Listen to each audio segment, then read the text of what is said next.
before the sun appears, before the world has even stirred. Let's get out of here. Welcome back to another tactical fly fisher video. I'm here on this foggy fall morning here with my dad. We're out doing what we love to do in the fall, and that's stillwater fishing lock style. Today we're gonna go see how many fish we can put in the net along the way. What is it that you're looking forward to most today, Dad? Mainly to have a good day with my son. Well, let's just cry like it's a little woman moment. Now we'll go have fun. It's always good to be out with the dad, and let's go get after it. Yay. So I just finally landed my first fish of the day. It's not real big, but at least it's a fish. We'll let it go.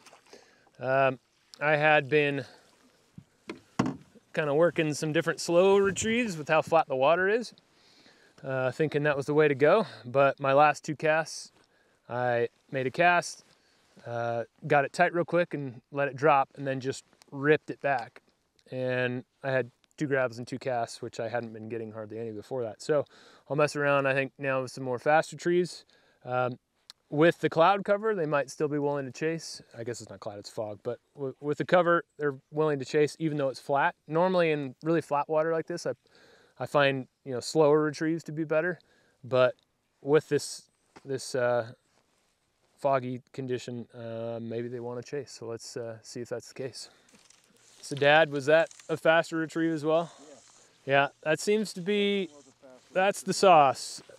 I wish I would have ripped a cast in quickly earlier. Is that a rainbow? That's fighting like a bull. Yeah, that's gotta be a rainbow. No, that's a cutthroat. Is it really? Yeah. What do you know? Change the fly was pretty good too, it looks like. Took the white one? Yep. Yeah, these are good conditions for that flashy white fly.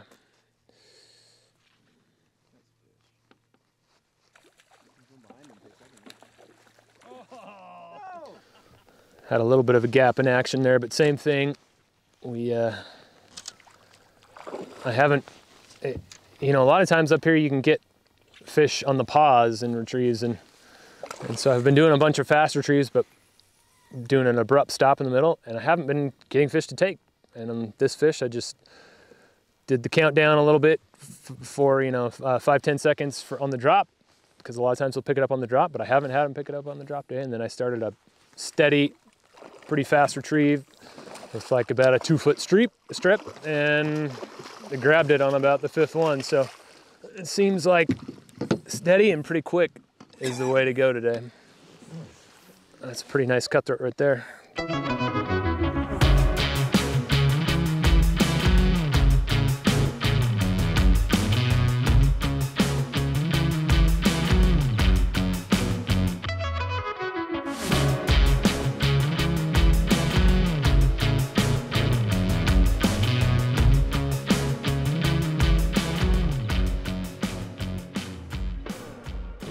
So, our social media world these days would like to tell you that if a fish comes out of water for a second, that it's gonna die instantly. And I wanna get a little bit of a point across on this fish. Never in my wildest dreams would I ever intentionally do this to the fish, but I just landed this fish, and someone else had ripped its gill lamellae out under its operculum.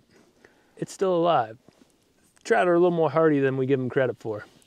Obviously, we wanna treat them as gently as we can. Always. But let's also give the fish a little more credit than we sometimes do. Connor's getting in on the action here. I went and flew the drone for a bit, and I think he's landed 3 or 4 fish just while I've been flying the drone. Is that a cutthroat, Connor? I do. Yeah, and what fly did it eat? Kind of a subtle pink blob. Yeah, a candy blob.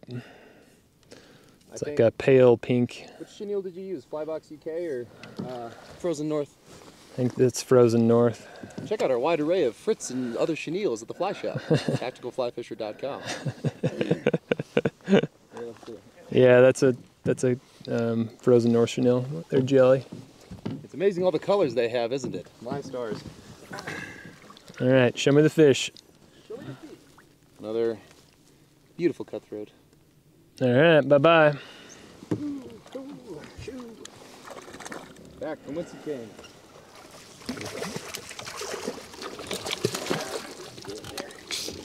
Yes, sir. Just speeding it up a little bit. I was about a 2-second pause, and now I'm down to a 1-second pause, and that seems to be doing better. About a 12-inch strip each time I pull it. Okay. Cool. Nice, very good.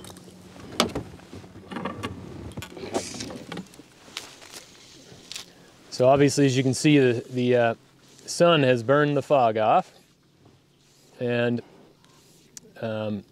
we have moved a little bit. We're not that far from where we were, but we weren't getting quite as many fish as where we expected, and so it's just a small movement. The fish definitely seem suspended out over a little bit deeper water, so if we get in under about 12-13 feet, we stop catching fish. You know, if you're done talking, maybe I can talk about the fish I'm catching right now.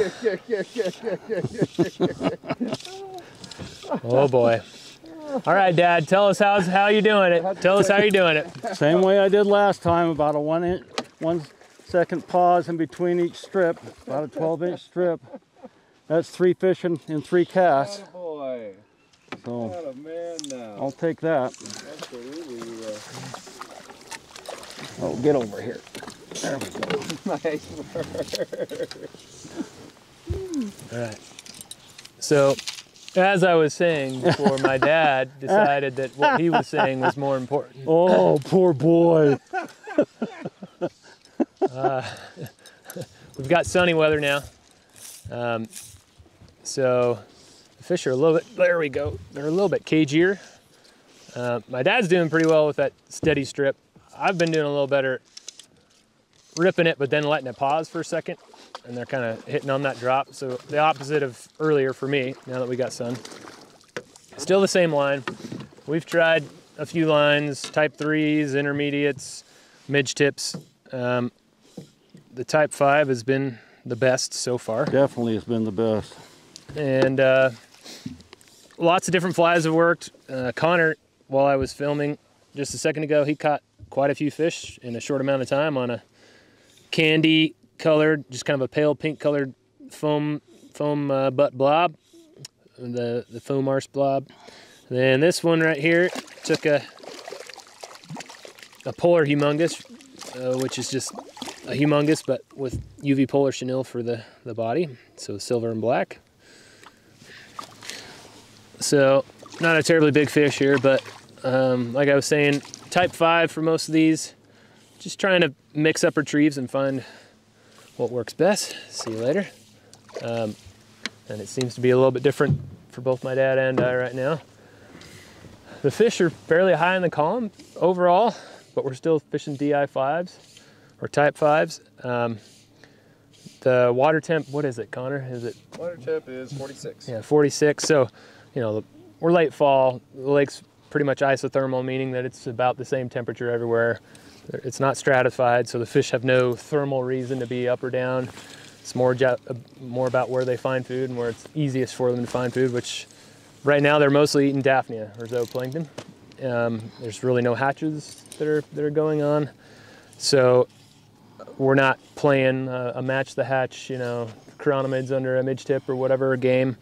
It's all about different types of lures, you know, bugger style flies or blobs, and finding retrieves and lines that put you where the fish are. That's kind of fall fishing in a nutshell for me. React to the wind, react to the temperature, and to the light, and then play around with colors, retrieves, and depths. And as long as you put those together, you know, the last thing you have to worry about is location. And this is a location in an area that I did really well a few weeks ago in. My dad came back, did well again the time before, and then we're here now, and there's still quite a few fish around. But in this big reservoir, the fish are pretty localized at times. So sometimes it's just about moving once you feel like you have a good puzzle of fly and retrieve and line put together. If the fishing slows, just keep moving until you find another pod.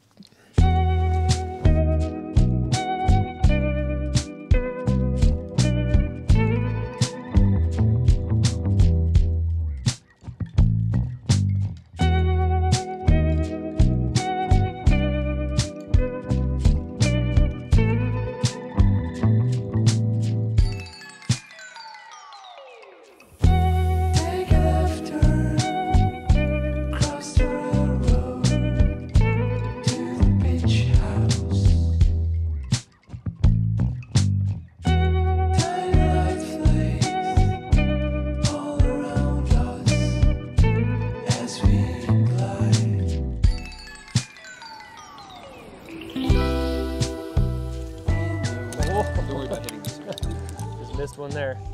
So now we got some wind.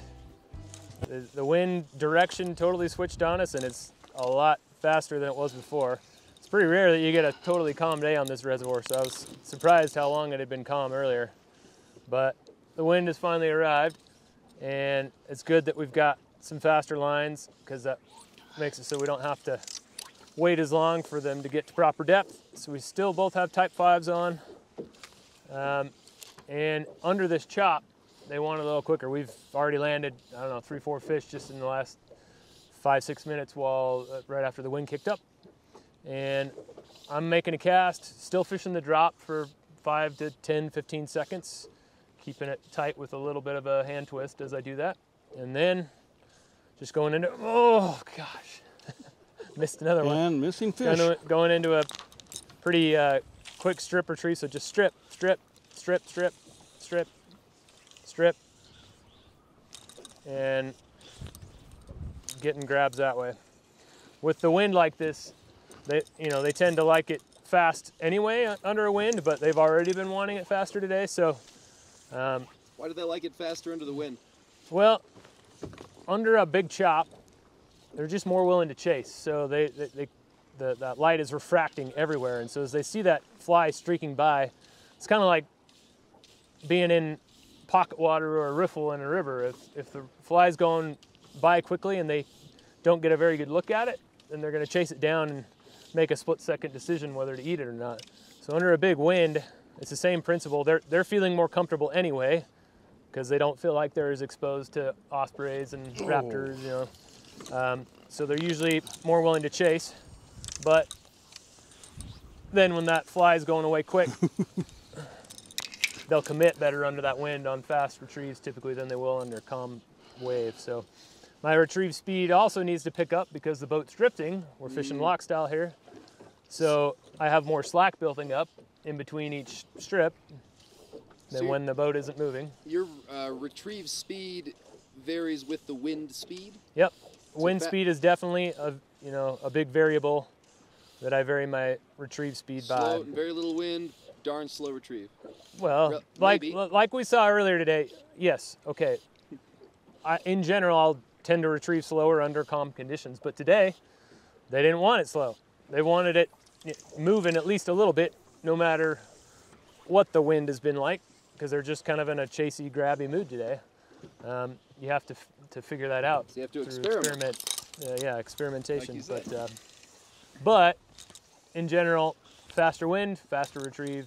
No wind, slower retrieve. Yeah, Everybody always wants a pro tip. So here's your pro tip for today. Your cast goes a lot better if you don't step on your line. Something I've learned over my many years of stillwater fishing. Took me a long time to learn that. If you step on your line, it won't go as far. Wow. As Connor turned the camera off, then I finally was actually able to put the hook in a fish instead of just missing. So looks like this one took kind of a blank saver zonker leech thing in the middle. It's kind of like the back flop jig that I am going to do tutorial for, but on a straight shank. And yeah, they want it quick. They want short staccato, strip, strip, strip, strip, strip, strip, strip.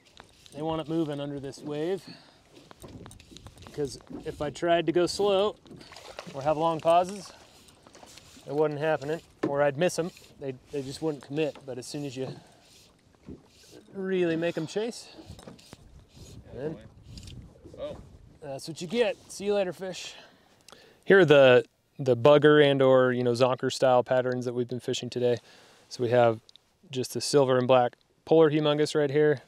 It's like a humungus, but instead of tinsel chenille and hackle, we just have hairline polar chenille. And then same thing with this black zonker, hairline polar chenille with zonker strip and chartreuse bead. And then with this same thing, except chartreuse and white. And then I also had a white and silver one earlier, and for some stupid reason I only had one in my box and I broke it off. So I no longer have it to show you, but I'll be tying some more of those before I come up again. Now let's go to the blobs. So here are the blobs that we caught fish on today. And you can see the one's still wet and the other one's wiggling around in the wind. But kind of a pale pink, candy booby or biscuit booby, depending upon what you want to call it. And then we have just a yellow and pink fab. Both of them are fabs. There's a little white foam on the back of that one. It might seem strange that we're fishing fabs with tungsten beads on our bugger patterns, but on the type 5s and everything, we're not really looking to hold it up like a washing line. What I'm really wanting out of that fab is when I strip on the pause, this will rise back up, and a lot of times that triggers a bite with these more than just a standard blob would, because it just reverses the action. You got your tungsten bead flies that are going down and this one's going back up. So just an extra way to try and trigger a strike.